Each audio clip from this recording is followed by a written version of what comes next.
vice-présidence du CNE représente pour moi, premièrement, être la première femme présidente du CNE, qui est un honneur et en même temps une immense responsabilité que j'assumerai avec détermination. Représenter 50 000 notaires, 22 États, enfin notariats de type latin, est une mission essentielle. Notre profession joue un élément clé pour les citoyens et pour leur offrir une sécurité juridique.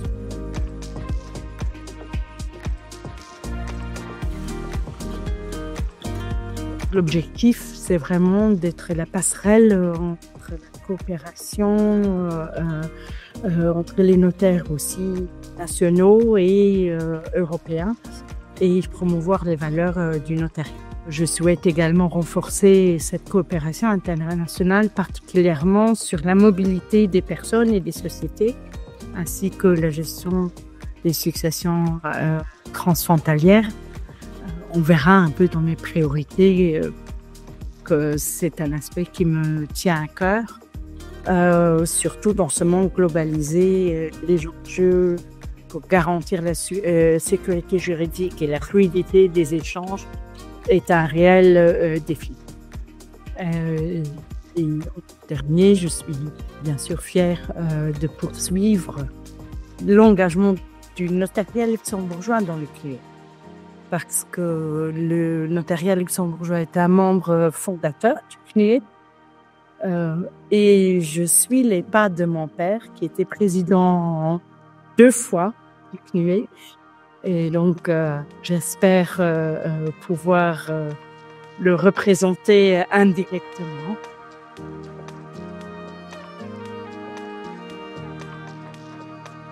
La profession notariale du point de vue européen doit avoir une vision vers l'avenir qui est évidemment une vision vers le numérique d'un côté et vers le transfrontalier et encore s'ouvrir encore plus dans les échanges et dans cet espace européen.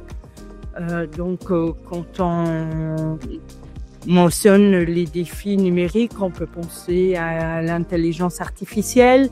On peut citer la numérisation du droit des sociétés, la numérisation des échanges avec les citoyens et les administrations et les notariats.